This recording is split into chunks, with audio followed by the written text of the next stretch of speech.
რას ეტყოდი იმ ადამიანებს, რომელსაც შენი ხელმოწერით არასწორი ანალიზის პასუხი მიუვიდათ?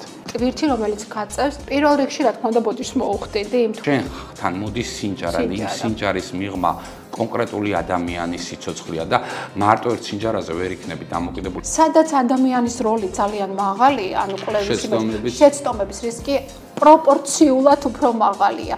შარდის ბაქტერიოლოგიაზე შუა თუ პირველი თუ კათეთერით არის აღებული თუ ასპირაციით არის აღებული, ამის დამიხედვით ვაკეთებთ ბაქტერიების იდენტიფიკაციას. ძალიან ბევრი ანტიბიოტიკო-რეზისტენტული ბაქტერიული შტამები გვაქვს ჩვენ ახლა.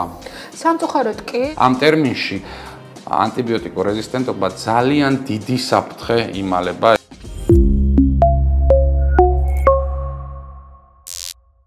მოგესალმებით, ორშაბათი საღამოა და ეთერშია ჩვენი პოდკასტის მორიგი ეპიზოდი ექიმი მიკროფონთან და დღეს გვპირდებით ძალიან საინტერესო საუბარს. ჩვენი პოდკასტის სტუმარი იქნება მეგალაბის საქართველოს ერთ-ერთი ყველაზე დიდი ლაბორატორიის სამედიცინო დირექტორი ნინო ღულათავა. ნინო, მოგესალმები, მადლობა მინდა გადაგიხადოთ რომ დღეს ხართ ჩვენი გადაცემის სტუმარი. და ვფიქრობ ლაბორატორია და ლაბორატორიული სერვისები ეს სისტემაა, რომელიც ძალიან ბევრი იქ ჩატარებული ტესტები, ძალიან ბევრი ადამიანის ბედს წყვეტს. თქვენთან პირადად ადამიანი მოდის სინჯარის სახით. სხვადასხვა ბიოლოგიური მასალა, რომელიც თავს იყრის სინჯარაში. და ამ სინჯარაზეა დამოკიდებული შემდგომში ამ ადამიანის ბედი. ამიტომ მე მინდა რომ დღევანდელ პოდკასტში ჩვენ ვისაუბროთ იმაზე, რომ როდის უნდა ვენდოთ ლაბორატორიას, რომელ ლაბორატორიას უნდა ვენდოთ და რა არის ამ ლაბორატორიული სერვისების სანდოობის მთავარი კოეფიციენტი. და დავიწყოთ, ხო, თქვენ ხართ 24 საათიანი ლაბორატორია, ერთ-ერთი ყველაზე დიდი ლაბორატორია საქართველოს მასშტაბით და როდის იწყება თქვენი სამუშაო დღე, როდის მთავრდება და აი ეს კონტროლებზე რომ დავიწყოთ საუბარი. მოგესალმებით, მე გამარჯობა კიდევ ერთხელ მივესალმებით თქვენ მაყურებელს, დიდი მადლობა მოპატიჟებისთვის. როგორც ბრძანეთ, მეგალაბი არის ერთადერთი ყველაზე დიდი ლაბორატორია, რომელიც მოიცავს მთელ საქართველოს და 24 საათი 7 დღის განმავლობაში მუშაობს. პირადად ჩვენი სამუშაო დღე იწყება დილის 9 საათზე და გრძელდება ზოგჯერ 12 საათი, ზოგჯერ 11 საათი, იქიდან გამომდინარე რა დატვირთვაზეა და რა სტრატეგიულებით უგვისმენს, შეიძლება დაგვადანაშაულო, რომ ხანგრძლივი სამუშაო დღე ალბათ როტაცია ხდება, ხო? როტაცია ხდება, რა თქმა უნდა, იმიტომ რომ ეს ნაწილდება ყოველთვის არ ხდება ასეთი სიტუაცია, მაგრამ მე რო ვიხსენებ პანდემიის პერიოდს, მაგ დროს 12 არა, შეიძლება 24 საათი გადამულად გამუშავა 5 დღის და 6 დღის განმავლობაში. და პანდემიის დროს რა მახსოვს, იცი, როდეს COVID დრაივის ტესტები რო იყო, მანქანით მიდიოდი, იღებდი და ტოვებდი, ხო? კი, ეს იყო ყველაზე ინოვაციური და ყველაზე პოპულარული პროდუქტი, რაც შექმნა მეგალაბმა, რომ მანქანიდან გადმოუსვლელად შეეძლო პაციენტს მიიღო ის მომსახურება, რომ მართალია მანქანების რიგი იდგა, მაგრამ გადმოუსვლელად, ანუ არ ჭიდრი კონტრაქტი არ ქონდა აბსოლუტურად სხვა პაციენტთან, რომელიც შეიძლება დაინფიცირებული ყოფილიყო და ამითაც კიდევ ერთი ბიოუსაფრთხოება, ასე ვთქვათ, დაცვა უსაფრთხოების შეგეძლო. დღესაც პოპულარულია საკმაოდ დრაივი, ძალიან ბევრი უკვე მარტო ნაცხებს არა, სისხლის ანალიზებს, შარდის ანალიზი, განალვის ანალიზი, ნახველის, ბაქტერიოლური კვლევა შეუძლია, რომ დრაივზე მიიღოს ეს მომსახურება, იმიტომ რომ 24 საათიანი. კოვიდის დროს განსაკუთრებულად პოპულარული იყო. როგორც ზანეთ, ჩვენთვის, ანუ ჩვენ ყველანი ვტრიალებთ პაციენტის ირგვლივ და რა თქმა უნდა მეგალაბი პირველ რიგში პაციენტზე ორიენტირებულია და ჩვენი პაციენტი არის სინჯარა და მაგ სინჯარის ირგვლივ ტრიალებთ ჩვენ ყველანი და ძალიან მნიშვნელოვანია რომ ეს იყოს სწორად აღებული სინჯარა, ეს იყოს სწორ დროს აღებული სინჯარა, სწორად შეგროვილი ნიმუში, ეს მარტო სინჯარა შეიძლება არ იყოს, ეს შეიძლება იყოს კონტეინერი, შეიძლება იყოს ქსოვილის, ანუ ბიოფსიური მასალა, ამიტომ ამას აქვს ძალიან დიდი მნიშვნელობა და ჩვენ ყველანი ვართ ორიენტირებული რომ ჩვენი შედეგი ზუსტად ასახავდეს იმ რეალურ მდგომარეობას, რაც აქვს პასუხი. ნინო, აქვე ერთი რამ მინდა გითხრა, აი ანალიზს, როდესაც იღებს ადამიანი, შეიძლება რაღაცით ეჭვი გაუჩნდეს იმასთან დაკავშირებით, ვაი არ დაიკარგოს ჩემი სისხლის ნიმუში, ვინმეში არ შეეშალო ცხვისი ნიმუში და ჩემი არ აირიოს ერთმანეთში. აი ამის დაცულობა როგორ ხდება? კი, მე მესმის, მაგრამ სადღაც გულის სიღრმეში შეიძლება ყველამ გაიფიქროს, რომ ვაი როგორ მივა უშუალოდ იმ ანალიზატორამდე ეს ჩემი ნიმუში. მიუხედავად იმისა, რომ მეგალაბი ყველაზე მასშტაბური ლაბორატორია საქართველოში, საკმაოდ გარდატეხა მოხდა განვითარების თვალსაზრისით და ერთ-ერთი მიმართულება არის დიგიტალიზაცია. ყველა ნიმუში, რომელიც შემოდის, ანუ აბსოლუტურად ყველა ადგილიდან, სადაც გროვდება ეს ნიმუშები, არის დაშტრიხკოდებული. შტრიხკოდი, რომელიც არის უნიკალური პაციენტისთვის, შტრიხკოდი, რომელიც მოიცავს ინფორმაციას, რა კვლევა უნდა ჩატარდეს, შტრიხკოდი, რა აპარატზე უნდა ჩატარდეს და რაც მთავარია, ამ შტრიხკოდით ხდება ამ შედეგის გადასვლა საინფორმაციო სისტემაში, რომ მანუალურად არ იყოს შეყვანილი ეს შედეგები და ზუსტად ეს შტრიხკოდირება გვაძლევს იმის შესაძლებლობას, რომ უნიკალურია პაციენტი და არევა არ ხდება. აი, რამე პროცენტი შეიძლება იყოს, რომ შეიძლება აირიოს, დაიკარგოს ანალიზი სხვა სისხლის ნიმუშში, აირიოს, აი ამის. ანუ შტრიხკოდირება პაციენტების, ანუ ერთია რომ ჩვენ ვიღებთ რითეილ პაციენტს და მეორეა B2B პაციენტი, იმიტომ რომ ჩვენ ყავს სადღაც 200-მდე B2B მომხმარებელი, ანუ კლინიკები და სამედიცინო დაწესებულები, რომელსაც ვემსახურებით. ჩვენ ვეუბნებით, რომ ეს შტრიხკოდირება უნდა მოხდეს სისხლის ნიმუშის აღებამდე, ნებისმიერი ბიოლოგიური მასალის აღებამდე, რომ უკვე დაშტრიხკოდებულში მოხდეს ამ ნიმუშის შეგროვება. აქ მინიმუმამდეა დაყვანილი. მინიმუმამდე ეს შეცდომა. კი, მეც მესმის, რომ ეს პრაქტიკულად ფაქტობრივად, როდესაც შეუძლებელი არის ასეთ შეცდომა. უბრალოდ მე შინაგან განწყობას გეუბნებით ადამიანებისა, რომლებსაც შეიძლება ასეთი განცდა გაუჩნდეს. თავიდან მე, როდესაც მეგალაბი იხსნებოდა, სანამ გაიხსნებოდა, ტურზე ვიყავი დავათვალიერე და რო შევედი, ჩემთვის იყო რაღაცა ეს NASA, რაღაც კოსმიურ ხომალდში მეკონა თავი, იმიტომ რომ ეს დიდი ანალიზატორი Siemens-ის ფირმის, რომელსაც ფაქტობრივად ადამიანის ხელი არ მონაწილეობს, როგორ მუშაობს, აი ძალიან მაგარი რაღაც არის და ძალიან ვამაყობდი ასეთი პროექტით, რომ საქართველოში განხორციელდა, იმიტომ რომ მართლა ძალიან მაგარი ლაბორატორია. აი წარმადობა როგორი აქვს მეგალაბს ეს მიდაკითხეთ და დღეში რამდენ ანალიზს აკეთებთ თქვენ და ანუ სრულად არის დატვირთული ახლა თუ მხოლოდ რაღაც პროცენტით არის დატვირთული? 2019 წელს გაიხსნა მეგალაბი და იმასთან შედარებით, რა თქმა უნდა, ყველაზე დიდი კულმინაციური დატვირთვა იყო პანდემიის პერიოდში, მაგრამ დღეს რომ შევხედოთ რა დატვირთვით მუშაობს მეგალაბი, ეს არის დღეში 3000-მდე პაციენტი, ანუ 24 საათში 3000-მდე პაციენტი და 20000 საშუალოდ კვლევა, რომელსაც ატარებს მეგალაბი დღესდღეობით. რაც თქვით, რომ აი კოსმოსურ ხომალდში ზუსტად 2 წლის წინ მოხდა ასე ვთქვათ, გადაიარაღება, ანუ განვითარების ახალი ეტაპი მეგალაბის, სადაც მთლიანად შეიცვალა ეს კოსმოსური ხომალდები, ანუ ეს ჩვენი აპარატები, რომლითაც ხდება ამ კვლევების შესრულება და ბოლო თაობის ანალიზატორები შემოვიდა, კვლავ Siemens-ის, Abbott-ის, შემოვიდა Beckman Coulter's, რომლებიც არიან ლიდერები, ამ სოფლიო ლიდერები ბაზარზე და გვაძლევენ შესაძლებლობას, რომ სრული ავტომატიზაცია შემოვიტანოთ ლაბორატორიაში და რაც მთავარია მეგალაბს გააჩნია ლაბორატორიული ხაზი, რომელიც კიდევ უფრო მეტად უზრუნველყოფს ავტომატიზაციას, ანუ მინიმუმამდე ჩარევა ადამიანის, სადაც უკვე რაც უზრუნველყოფს იმას, რომ შეცდომა მინიმუმამდე იქნება დაყვანილი. შეცდომა დაკარგვა და დროის ფაქტორი, რაც ყველაზე მნიშვნელოვანია, იმიტომ რომ ადამიანს არ დააქცინჭარა, ადამიანი არ ახდენს შეკვეთას კვლევების, ანუ ეს ყველაფერი ხდება ავტომატიზირებულად და შტრიხკოდების მეშვეობით. რაც ძალიან მნიშვნელოვანია. მოდი შეცდომები ახსენე და შეცდომებზე მინდა ვისაუბრო. ქართველი მომხმარებლის ქცევა არის ასეთი, რომ ერთ ლაბორატორიაში რომ აიღებს რაღაცა ანალიზს და მიიღებს იმ ლაბორატორიიდან ანალიზის პასუხს და თქვა თუ არ მოეწონა ეს ძირითადად უფრო ნეგატიურ პასუხებზეა, ნეგატიურს ანუ ცუდ პასუხებზეა დამოკიდებული, არის ფიქრობს ვიღაცამ პოზიტიური და ნეგატიური ვირუსულ დატვირთვებზე საუბრობთ, ну ცუდ პასუხებზეა ხოლმე დამოკიდებული.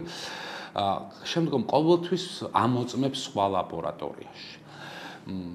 ну, მოდი პირდაპირ ვთქვათ, რომ საქართველოში ინსტიტუციებს მომხმარებელი უფრო ნაკლებად ენდობა და ყოველთვის უფრო კონსპირაციულად მიდის, რომ რაღაცა შეცდომა იყო გაპარული, მაგრამ არც თუ ისე იშვიათად ხდება ის, რომ ორი სხვადასხვა ლაბორატორია გაძლევს აბსოლუტურად რადიკალურად განსხვავებულ შედეგებს. რისი ბრალია ნინო ეს? ძალიან ბევრი ფაქტორი მოქმედებს ამაზე. პირველად დავიწყოთ ის, რომ უხვად არის ლაბორატორიები წარმოდგენილი საქართველოში. ანუ ეს ლაბორატორიები არის სტაციონარული ლაბორატორიები, ცალკე მდგომი ლაბორატორიები და რა თქმა უნდა ამბულატორიულ დიაგნოსტიკურ ცენტრებში არსებული ლაბორატორიები. ლაბორატორიები განსხვავდება ერთმანეთისგან. ერთ-ერთი სანდოობა და ხარისხი ლაბორატორიის საზომი არის აკრედიტაცია. აკრედიტაცია, რომელთაც ფლობს ეს ლაბორატორია და აქვე ხაზგასმით მინდა ვთქვა, რომ ორი აკრედიტაციის ფლობელია მეგალაბი. პირველი მინდა ვთქვა, რომ JCI აკრედიტაციის და წელს მოხდა რეაკრედიტაცია JCI-ის და კონკრეტულად ლაბორატორიის JCI-ა, რომელიც ბევრად უფრო კაცრია.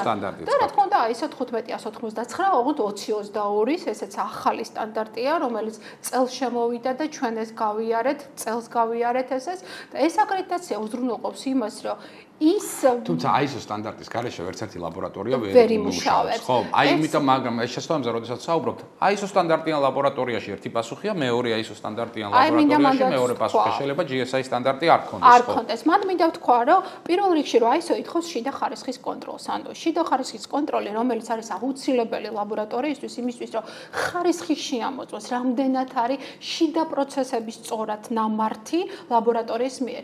ეს შიდა ხარისხის კონტროლი სიხშირე არის ძალიან მნიშვნელოვანი. 24 საათიან ლაბორატორიაში მეგალაბში ყოველ 8 საათში ერთხელ კეთდება 3 დონის შიდა ხარისხის კონტროლი. და ძალიან დიდ ხარჯებთან არის დამოკიდებული. და ამას ბევრი შეიძლება უბრალოდ ფინანსურად ვერ გაკაჩოს ასე რომ. რა თქმა უნდა, გეთახმებით. კარგი, ნინო, შესწავლებზე რადგანაც საუბრობთ, დედამიწის ზურგზე არ არსებობს არც ერთი ლაბორატორია, არც საქართველოში, არც ამერიკის შეერთებულ შტატებში, არც ევროპის განვითარებულ ქვეყნებში, რომელსაც შეცდომა არ მოსულა. მაგრამ ეს შეცდომები რაღაც პროცენტულ ნიშნულში უნდა იყვნენ. როგორია მეგალაბის შეცდომების პროცენტული რაოდენობა? ეხა ხანს გადავხედე ზუსტად, იმიტომ ყოველთვე გვაქვს ჩვენ ასე ვთქვათ შეცდომების აღრიცხვა სტატისტიკური მონაცემები. ეს არის იმ benchmark-ზე ბევრად ნაკლები, ანუ ნაკლები 0.011%-ზე არის ჩვენი KPI და 0.010-ია ჩვენი შეცდომების. ანუ 20,000 კვლევაში შეიძლება იყოს ეს 0.011%. ეს შეცდომები თქვენ სწორად ბრძანეთ, ბევრი ფაქტორით არის გამოწვეული. რა თქმა უნდა, პირველი არის პროცენტები შეიძლება ვერ დაითვალონ ადამიანებმა 20,000 შემთხვევიდან შეიძლება 10 შეცდომა იყოს. 10 შეცდომა და შეცდომის მიზეზი ამ შემთხვევაში შეიძლება იყოს პრეანალიტიკური ნაწილი, ანუ პაციენტის განმარტოთ ეს პრეანალიტიკა რაც არის, იმიტომ რომ პრეანალიტიკა არის ერთ-ერთი უმნიშვნელოვანესი რამ, რაც პაციენტმა უნდა განსაზღვროს. ყველა ანალიზს სჭირდება რაღაცა ტიპის მომზადება, უმეტეს ანალიზებს, ხო? შეიძლება უზმოზე კონდე იყოს. აუ გასათვალისწინებელი არის პაციენტი ქრონიკული პაციენტია, იღებს რაიმე ტიპის მედიკამენტს, რომელმაც ასევე ლაბორატორიულ პასუხზე შეიძლება გავლენა მოახდინოს, ხომ?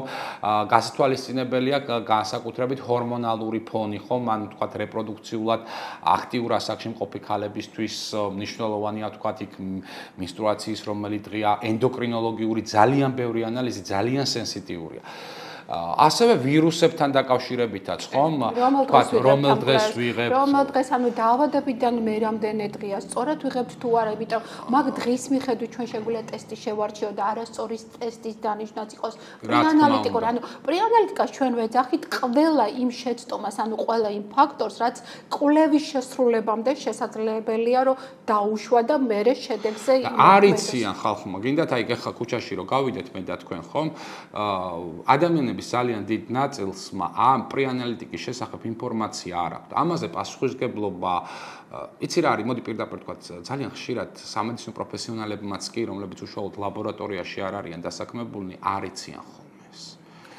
სამწუხაროა ეს ამბავი, იქიდან გამომდინარე. ამიტომ ვიზე მოდის ეს პასუხისგებლობა, რომ ეს პრეანალიტიკა, რომელიც მომხმარებელმა ძალიან სწორად უნდა დაიცვას, რომ ეს ინფორმაცია მასთან იყოს სწორად მიწოდებული ყველაფერი.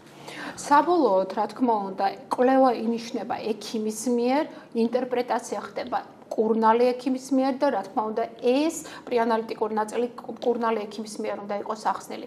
თუმცა, თუ პაციენტი არის კურნალი ექიმის გარეშე და სკრინინგულ კვლევას იტარებს, პრევენციულ კვლევას იტარებს, ვალდებულია ლაბორატორიამ გამოკითხოს ის აუცილებელი კითხვები, ანუ ის ფაქტორები, რაც ზეგავლენას მოახდენდა ამ კვლევებზე.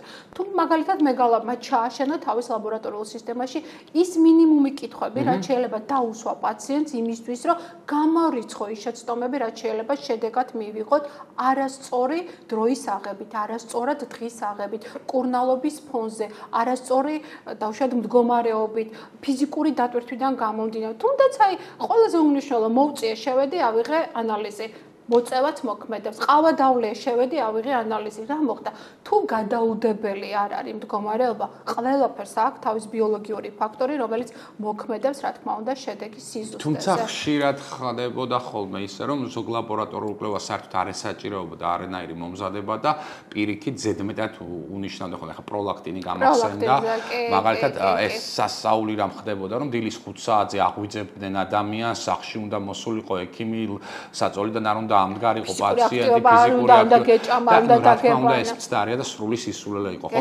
ასევე პრეანალიტიკასთან დაკავშირებით შარდის ანალიზზეც აუცილებლად უნდა გავამახვილოთ ყურადღება, ხომ? არის კონკრეტული ნოზოლოგიები, როდესაც შარდის პირველი ულუფა უნდა გამოყო და პირველი ულუფა უნდა მოათავსო სინჯარაში. არის კონკრეტული ანალიზები, რომელსაც პირველი ულუფა უნდა გადააქციო და შუა ულუფა უნდა მიიღო.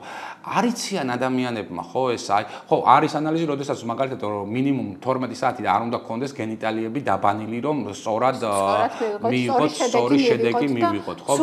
სრულ არყოფითები არ მივიღოთ. არიციან ადამიანებმა.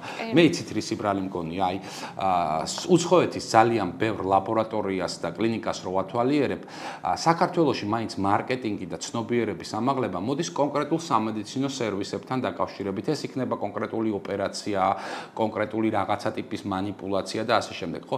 აი, ამასთან დაკავშირებით საზოგადოებრივი ცნობიერება არის ძალიან დაბალი და ალბათ ლაბორატორიებმა რაღაცნაირად უნდა მეტი ინფორმაცია უნდა მიაწოდო ადამიანს, იმიტომ რომ ძალიან სწორად აღნიშნე, რომ შენთან მოდის სინჯარა, იმ სინჯარის მიღმა კონკრეტული ადამიანის სიცოცხლეა და მარტო ერთ სინჯარაზე ვერ იქნები დამოკიდებული, იმიტომ რომ იქ რაღაცა უნდა მოიკითხო პაციენტისგან თუ არა ექიმისგან, მაინც რომ რაღაცა აი სწორად ვახდინო დალაგება რაღაცა. აბსოლუტურად გეთანხმებით და მოყვებით, იმიტომ რომ ამაზეა დამოკიდებული და ეს თუ არ არის სკრინინგული კვლევა, მაგალითად ბაქტერიოლოგიური გამოკვლევა, ჩვენ აუცილებლად კომუნიკაცია გვაქვს ექიმთან, ხო არ იყო ანტიბიოტიკოთერაპია დაწყებული, შემთხვევაში უკვე დაწყებული ანტიბიოტიკოთერაპია და ხშირად პრევენციულად კი ნიშნავენ ამ ანტიბიოტიკებს და ვეუბნებით, რომ მეორე დოზამდე ავიღოთ ის ნიმუში იმისთვის, რომ მოგქონდეს შესაძლებლობა, რომ გაიზარდოს ეს ბაქტერიები, იმიტომ რომ იდრგუნება ამ დროს ზრდა და გვიწევს გახანგრძლივება კვლევის. იგივე პათომორფოლოგიურ მიმართულებაში ძალიან მნიშვნელოვანია კლინიკური სურათი, რადიოლოგიური სურათი, ანუ ძალიან ბევრი არის დამოკიდებული, ანუ ამ კლინიკურ ინფორმაციასთან, კლინიკურ მდგომარეობასთან და რა თქმა უნდა, ხო არ არის კვლევის ქვეშ, ანუ თერაპიას ხო არ ღებულობს, რომელიც შედეგად გვაძლევს რა თქმა უნდა ცვლილებას. ბაქტერიების ზრდა ახსენეთ და ჩემთვის ძალიან მნიშვნელოვანი შეკითხვა მინდა დაგისვათ, იმიტომ რომ აი მაგალითად, როდესაც რაღაცა ტიპის ბაქტერიულ დაზიანებაზეა ხოლმე ის იქ უნდა ამოითესოს რაღაც კონკრეტული ბაქტერია, რომ შემდგომ ამ ბაქტერიის საწინააღმდეგო ანტიბიოტიკოთერაპია მიზნობრივად დაინიშნოს. სამწუხაროდ, აი ამ ბაქტერიების გაზრდა სჭირდება ხოლმე 3-დან 5 დღემდე. არის რამე პროცესულება, წინსვლა გვაქვს თუ არა, რომ მაგალითად დათესავდა მალევე მოქცეს კულტივაცია ამ ბაქტერიამ. და რა ნიადაგებს. ანუ, რა თქმა უნდა, ნიადაგები ძალიან მნიშვნელოვანია, რომ ეს უნდა იყოს სელექტიური და რა თქმა უნდა, მაღალმგზნობიარე და ნიადაგიც გადის თავის შიდა ხარისხის კონტროლს, რომ ნამდვილად ხარისხიანია, მაგრამ რა თქმა უნდა, ტექნოლოგიების გამოყენებით. პირველი მეგალებმა დაიწყო მალდიტოფის გამოყენება, მას სპექტრომეტრის, რომელიც გვაძლევდა შესაძლებლობას, რომ 96 ნიმუში ერთდროულად გაგვიშვა თავისი შიდა ხარისხის კონტროლი და მიგვეღო 10 წუთის განმავლობაში სრული იდენტიფიკაცია. სრული, რასაც საქართველოში მანამდე ვერც ერთი ბაქტერიოლოგიური კვლევა ლაბორატორია ვერ აკეთებდა. იქიდან გამომდინარე, რომ ეს შესაძლებლობა არ ქონდათ მას სპექტრომეტრი. ამას შეამცირა დრო, მინიმუმ 16 საათი. მაგრამ წავიდა მეგალაბი უფრო წინ, ყველაზე ხანგრძლივი კვლევა რაც არის, ეს არის სისხლის ბაქტერიოლოგიური კვლევა, სადაც უარყოფით შედეგს ეხლა 5 დღე ველოდებით. მეგალაბმა დანერგა, ზუსტად წელს იყო ეს დანერგვა, რომ ინოვაციური მიდგომა პირდაპირ სისხლიდან, პოზიტიური სისხლიდან ვაკეთებთ იდენტიფიკაციას მალდიტოვზე, ანუ არ ვთესავთ და არ ველოდებით კოლონიების ზრდას, პოზიტიური გვაქვს ნიმუში, რომელიც ინკუბაციის შედეგად მივიღეთ, ვაკეთებთ იდენტიფიკაციას და პარალელურად იგივე პოზიტიური სისხლიდან გაზრდის გარეშე ვაკეთებთ გრძნობელობას. ეს კიდევ 18 საათით ამცირებს ანუ პასუხს რამდენ ხანში იღებს? თუ პოზიტიურია ნიმუში, გააჩნია როდის მოგცა ეს პასუხი, შეიძლება მეორე დღე, შეიძლება მესამე დღეს, მესამე დღეს ვაძლევთ, თუ მეორე დღეს, მეორე დღეს ვაძლევთ და არა დაუშვათ მეოთხეს, მეხუთე, მეექვსე, მეშვიდე დღეს. ეხლა ეს მაყურებლისთვის გასაგები რომ იყოს, ეს არის ძალიან მნიშვნელოვანი, იმიტომ რომ ნებისმიერი პათოლოგიის დროს კურნალობის დროული დაწყება არის კრიტიკულად მნიშვნელოვანი და ამ დროს ხშირად საათები და წუთები წყვეტენ ხოლმე ადამიანის ჯანმრთელობის პროგნოზს. ამიტომ ეს არის ძალიან მნიშვნელოვანი რომ ასე სწრაფად დგება ეს შედეგი მეგალაპში და ძალიან ბევრი პაციენტისთვის და ექიმისთვისაც ეს იქნება შვება რომ დადებით შედეგებზე გავიდეთ.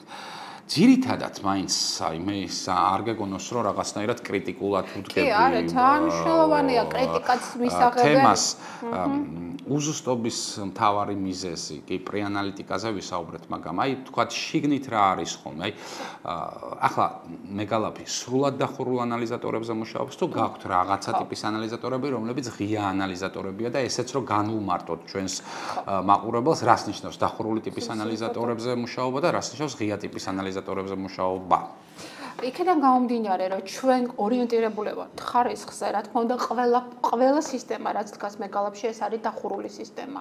ანუ ეს არის, რომ კომპანიამ შექმნა ანალიზატორი, კომპანიამ შექმნა თავისი ნაკრები ამ კონკრეტული ანალიზატორისთვის, თვითონვე გაწერა პროტოკოლი და ის უზრუნველყოფს ხარისხს. ანუ მე ვერაფერს ვერ ვცვლი, დახურული სისტემა, მიბმული ვარ Siemens-ის რეაქტივზე, მიბმული ვარ Siemens-ის პროტოკოლზე, Siemens-ის უკვე აპრობირებულ ადაპტირებულ კლინიკურ კვლევას. ფულის თვალსაზრისით ეს ძალიან ძვირი გიჯდება, ძალიან ძვირია, რა თქმა უნდა, მაგრამ ხარისხი კარგია. მაგრამ ძვირია, ეს მომხმარებელიც რო არჩევს ხოლმე, თქვათ, სადა იყოს ანალიზი, ხო?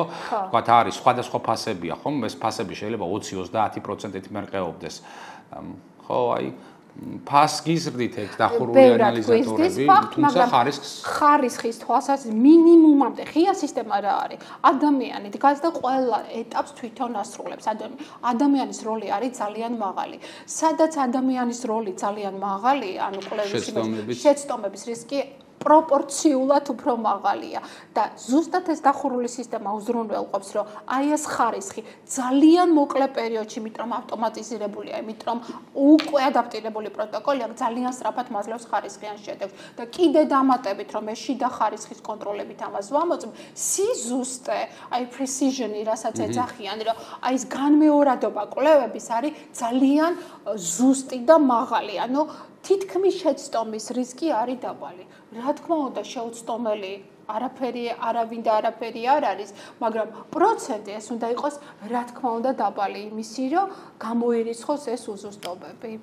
ამას კიდე უზრუნველყოფს გარე ხარისხის სისტემები, კი, იმიტომ რომ ერთია რომ შიდა ხარისხი ააწყო და მეორე უნდა შედარდე წამყვან სოფლიო ლაბორატორიებმა იგივე Siemens-ის ანალიზატორებზე ამ ნიმუში რა მიღეს, ანუ როგორც ნეგატიურ, ისე პოზიტიურ ნაწილში და 8 საათში ერთხელ დღეში 3-ჯერ გადის ხარისხის კონტროლს 3 დონის მეგალაპი.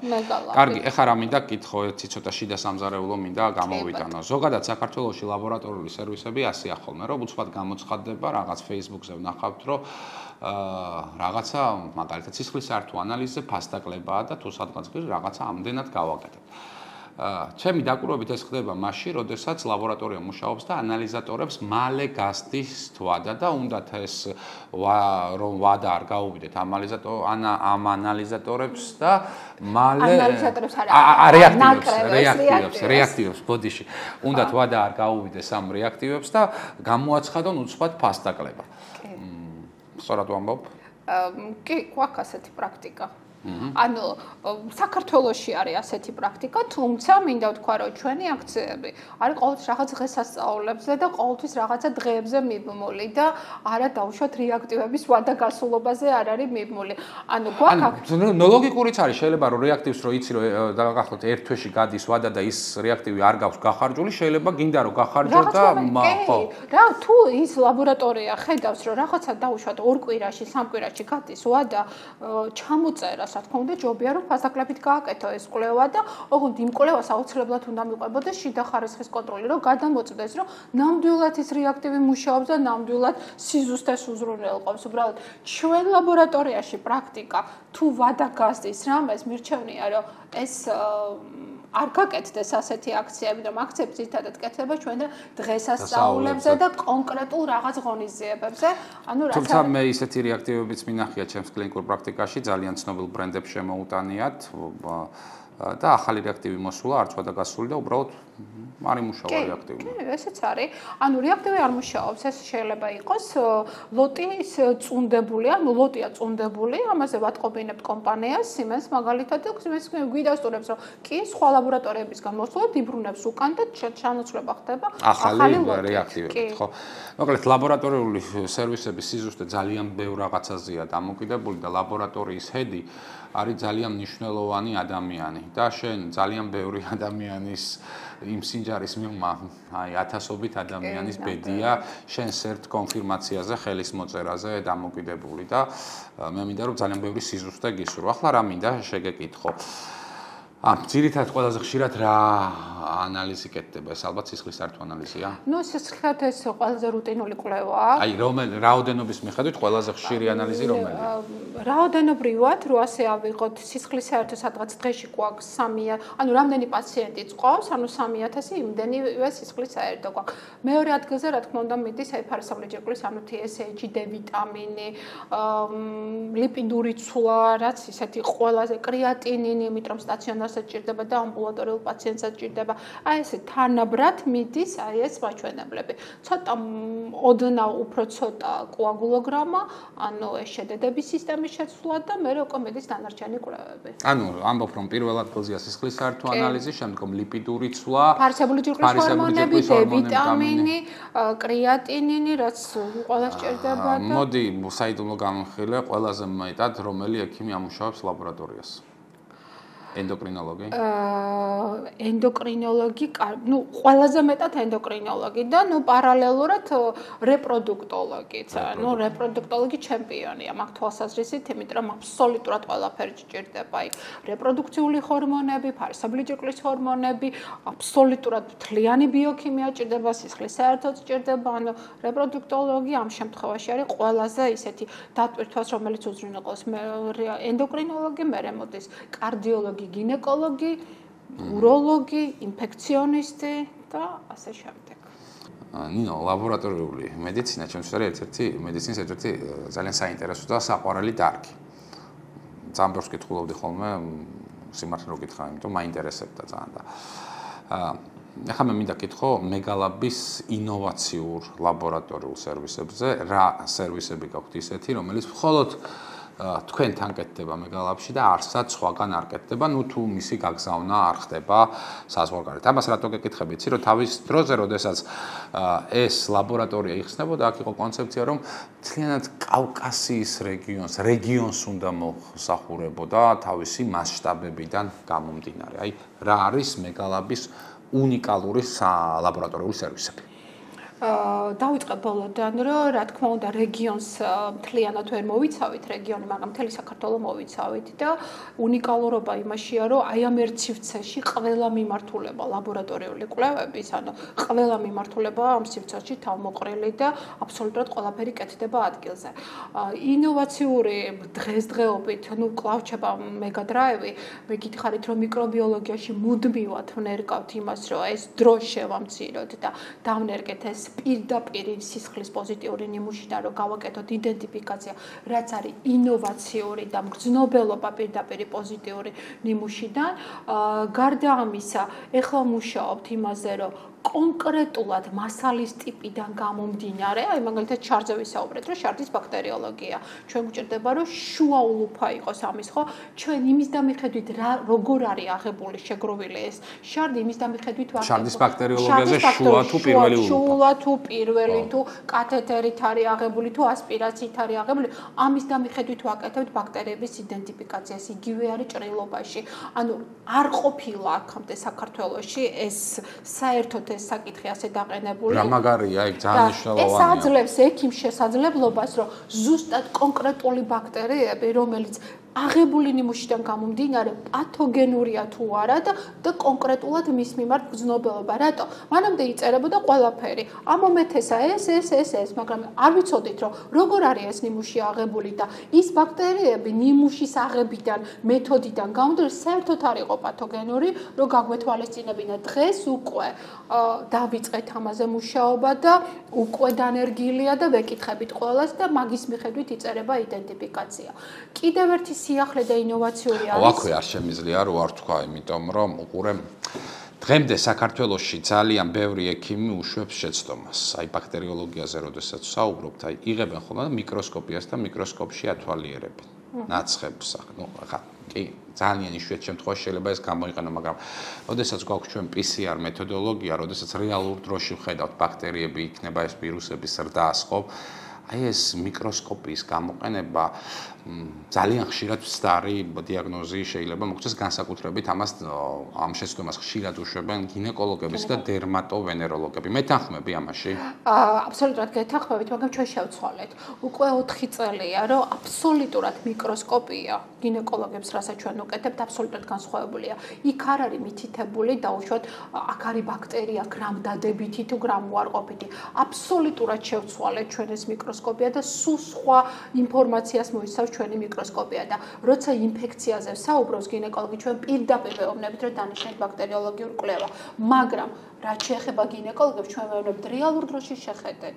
ანუ რიკი ინფექციის ოქროს სტანდარტი დღემდე ითვლება ბაქტერიოლოგია, მიკრობიოლოგიაში, მაგრამ ამ შემთხვევაში რეალურ დროში კონკრეტული ინფექციისთვის არის თუ არ არის, ამისთვის არსებობს რა თქმა უნდა PCR მეთოდი. იმიტომ რომ უყურე ლეიკოციტს აღმოაჩენენ, რაღაცას აღმოაჩენენ იმ მიკროსკოპში და ანუ გაურკვეველი რაოდენობის შემდგომ ანტიბიოტიკს აძლევენ ადამიანს, რომლის ჯანმრთელობა ზიანდება და ეხა 57 ანტიბიოტიკს რო დაგენიშნავს, ის იქიდან 57 ანტიბიოტიკიდან ის ერთი ანტიბიოტიკი რაღაც ბაქტერიას ბუნებრივია უშველის, მაგრამ ეს არ არის მკურნალობის სწორი სტანდარტი. ხო, ძალიან ცუდია რომ მიკროსკოპით ინიშნება, იმიტომ რომ აი კიდევ ერთხელ ვამბობ, ჩვენი აი 203D სამედიცინო დაწესებულება ასეთ მიკროსკოპიას არღებულობს, აბსოლუტურად განსხვავებული მიკროსკოპია, რომლის მიხედვითაც ის ანტიბიოტიკოთერაპიას ვერ დანიშნავს, ის სულ სხვა სურათს აჩვენებს, ის აჩვენებს დისბიოზის სურათს, აქვს თუ არა ქალს დისბიოზი. აი, სწორედ ამ საკითხთან დაკავშირებითაც მომხმარებლის ინფორმირებულობა უნდა იყოს ამაღლებული, იმიტომ რომ ექიმი დაგენიშნავს იმან არ იცის და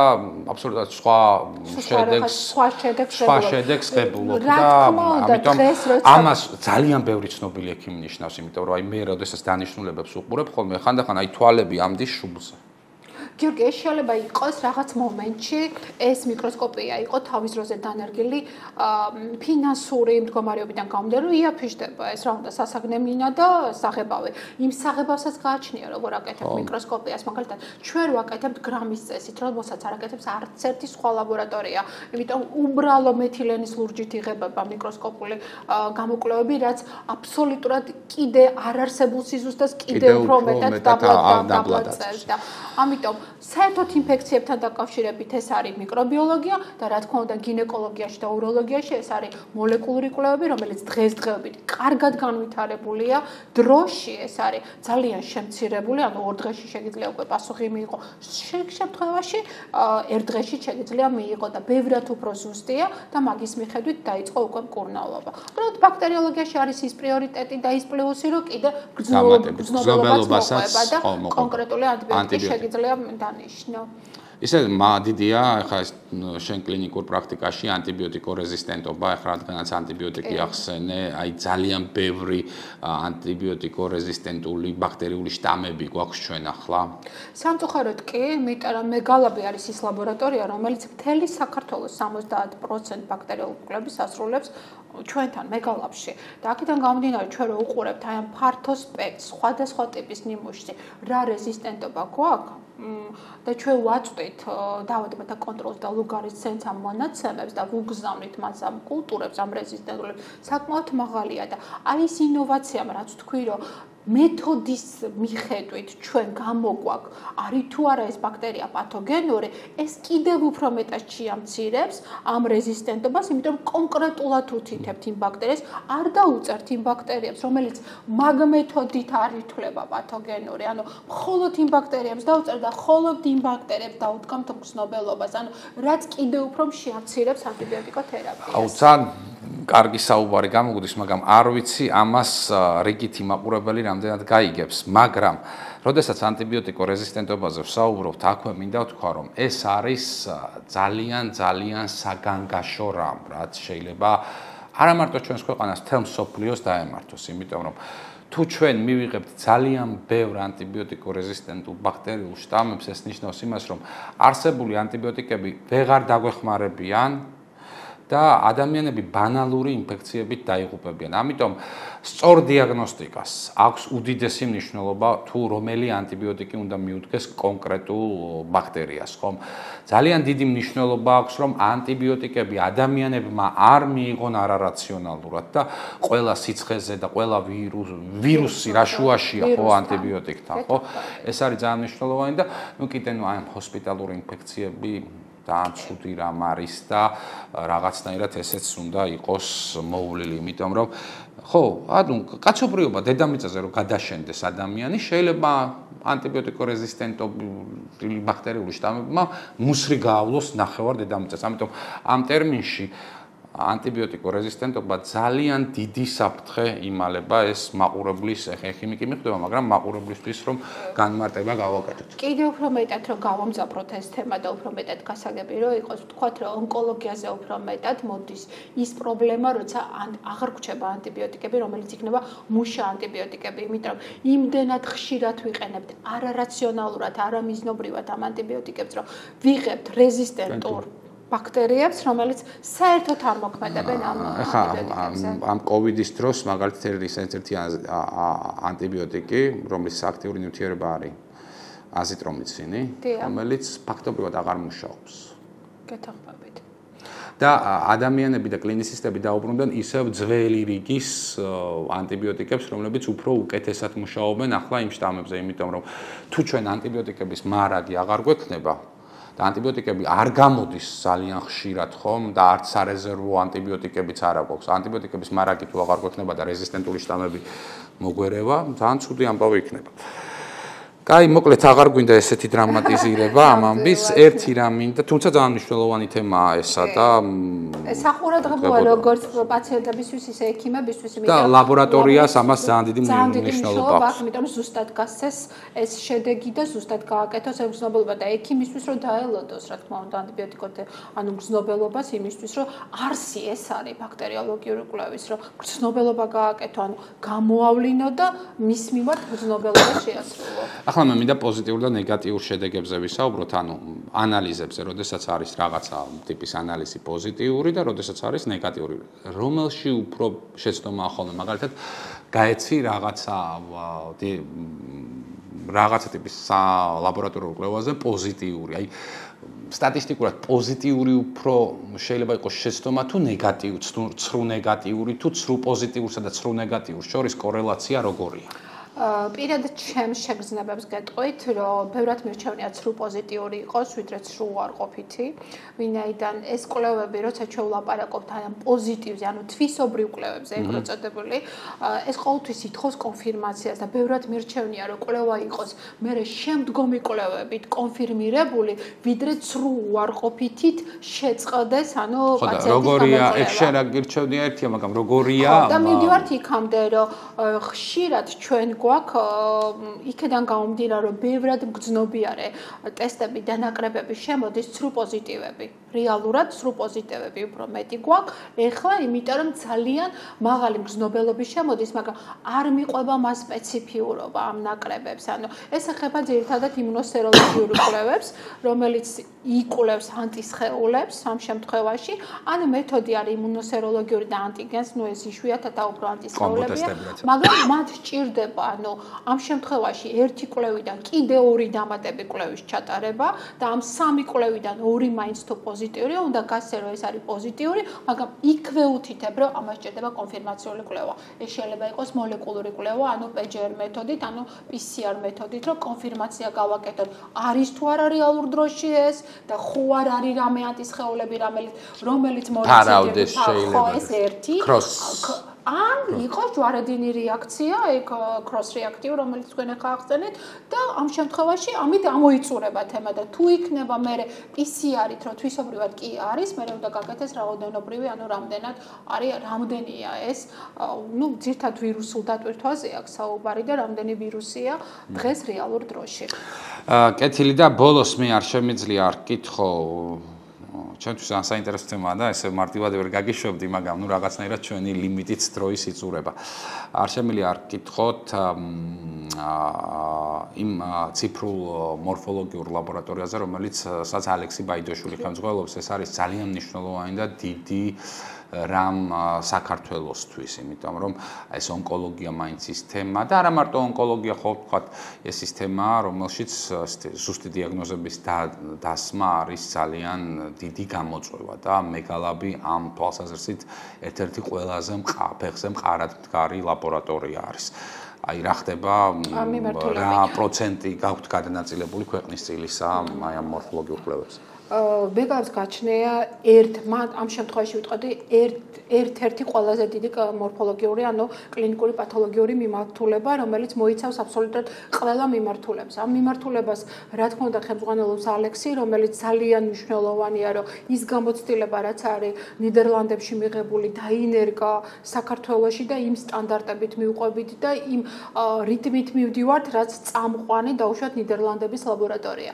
და ნუ ერთ-ერთი რაც შემოდის დღესდღეობით და ძალიან აქტუალურია, ეს არის ხელოვნური ინტელექტის შემოსვლა და რა თქმა უნდა დიგიტალიზაცია და რა თქმა უნდა მეგალაბიც ჩაერთო ამაში და ეს მიმართულებაც ჩაერთო, იმიტომ რომ ჯერ იყო რომ მოვიგეთ ტენდერი, სადაც გავაკეთეთ ანუ ნაცხები, ანუ ჩვენი ნაცხები წავიდა ციფრულ მორფოლოგიაში, შევქმნით ეს ბაზა, დავასკანერეთ, დავაარქივეთ ეს ყველაფერი, გარკვეული სპეციალობები მუშაობენ მეგალაბებში, მაგალითად თირკმლის მიმართულებით, კანის მიმართულებით, ონკოჰემატოლოგიის მიმართულებით, რომელიც გვაძლევს შესაძლებლობას, რომ ვიმუშაოთ, დიგიტალიზაცია, ანუ ხელოვნური ინტელექტის შემოვიყვანოთ და საკმაოდ დიდ დროს უთმობთ ამას, იმიტომ რომ ეს მოგცემს შესაძლებლობას, რომ რაღაცნაირად ბევრად უფრო სწრაფად, აი იმ პერიოდში, სადაც მცირეა კვალიფიციური კადრი და რეალურად მცირეა კვალიფიციური კადრი, როგორც ლაბორატორიულ მედიცინაში, მით უმეტეს პათომორფოლოგიაში, ანუ კლინიკურ პათოლოგიაში, გვაძლევს შესაძლებლობას, რომ კვალიფიციურად გაიცეს პასუხი. რა თქმა უნდა, ეს არ გამორიცხავს, რომ ჩვენ უნდა გვყავდეს მაგ დარგში ექსპერტები და მაგ დარგში პათომორფოლოგები, იმიტომ რომ მას ყველაფერს მაინც გადახედვა უნდა და საბოლოო ინტერპრეტაცია ჭირდება. რამდენიმე კითხვასაც დაგისვავ. აი რას ეტყოდი იმ ადამიანებს, რომელსაც შენი ხელმოწერით არასწორი ანალიზის პასუხი მიუვიდათ? ეს საკმაოდ ისეთი ჩემთვის ემოციურია, მძიმეა, იქიდან გამომდინარე, რომ ვცდილობ, რომ ყველანაირად მინიმუმამდე დავიდეს ეს და პირველ რიგში, რა თქმა უნდა, ბოდიშს მოუხდიდი იმ თვალსაზრისით, რომ ამ შედეგზე წარმოიდგინოთ, ამ ლაბორატორიულ შედეგზე არის 70% დიაგნოზის, სწორი დიაგნოზის და ეს მძიმე ტვირთი, რომ შეცდომაში შეიყვანე და არასწორად წაიყვანე დიაგნოზი და ან კურნალობა, რა თქმა უნდა, ტვირთი, რომელიც გაწევს, ტვირთი, რომელიც მთლიანად იწვევს ჩემში ძალიან დიდ განცდებს, იმიტომ ეს ყველაფერი აისახება ჩემზე, გადმოდის, შევდივარ იმ ადამიანის მდგომარეობაში და ვიტყოდი, რომ უშეცდომა ნამდვილად არავის არავინ არ არის, მაგრამ შესაძლებელია ამის გამოსწორება. მე თუ თვითონ შევამჩნიე, რომ ეგ შეცდომა ვურეკავებნები, რომ მობრძანდით განმეორებით გავიკეთოთ კიდევ ერთხელ ან ერთ კვირაში, ორ კვირაში და საკმაოდ რთული საკითხია ეს და ძალიან მძიმედ მე პირადად საპასუხისმგებლოა ნამდვილად. და მაშინ მეორენაირად დაგისვა ამ შეკითხვას. მაგალითად, მოლოდინში იყავით ცუდი პასუხის და მიიღეთ კარგი პასუხი, როგორია ხოლმე შენი პირადი ემოციები, აი იმ სინჯარის მიღმა ყოფი ადამიანისადმი, რომელსაც უბრალოდ შეიძლება ვერც კი ვერასდროს ნახო. ხო, ეს არის უზარმაზარი სიხარული, რომელიც მე მანიჭებს იმ თუმცა ის შეცდომაც მე მაძლევს, ანუ შესაძლებლობას, რომ კიდევ უფრო მეტად ვიფიქრო რაღაცა გაუმჯობესებაზე, კიდევ უფრო დანერგვაზე, კიდევ ახალ მეთოდზე, კიდევ ინოვაციაზე, რომელიც მაძლევს. ხო, შესაბამისად სწავლობ ძალიან ადამიანურია. და გაძლიერებს ეს შესაბამისად. ის რომელიც გაძლევს, აი კარგ შედეგს და კარგ იმას ეს მაძლევს, კიდევ უფრო მეტ შეგნოს რამხელა საქმეს ვაკეთებ, როგორ ვახარებ, როგორ ვაძლევ შესაძლებლობას იმ ადამიანს, რომ მშვიდად იცხოვროს, მშვიდად განაგრძოს და ეს არის ძალიან დიდი ემოცია, პასუხისმგებლობა, მაგრამ ძალიან დიდი ემოცია და ეს ზუსტად ამის გამო მიხარია სამსახურში მისვლა და ამის გამო მიყვარს იქ ყოფნა და ვაკეთებ ჩემს საყვარელ საქმეს, რომ აი ვემსახურები ამით, უხილავ პაციენტებს, ძალიან ბევრ საქმეს უკეთებ. ფაქტობრივად ჩვენ სინჯარაში ცხოვრობ. სინჯარაში, ერთი სინჯარით და ერთი კონტეინერით. მადლობა ნინო, ძალიან საინტერესო საუბრისთვის და მე მინდა პირადად გისურვო პროფესიული ბევრი წინსვლა და წარმატებები და მეგალაფსაც ძალიან განვითარება, იმიტომ რომ ეს არის ლაბორატორია, რომელიც ამ ქვეყნის სამსახურში ნამდვილად დგას და მას ძალიან ბევრი რამ შეუძლია კიდე თავისი მოწყობით. მადლობა და წარმატებები. დიდი მადლობა თქვენ და წარმატებები. არ დაგავიწყოთ რომ გამოიწეროთ ჩვენი YouTube-ის არხი და მოიწონოთ ექიმი მიკროფონთან ბევრ საინტერესო ამბავს შემოგთავაზებთ ხოლმე ერთი კვირით გემშვიდობებით.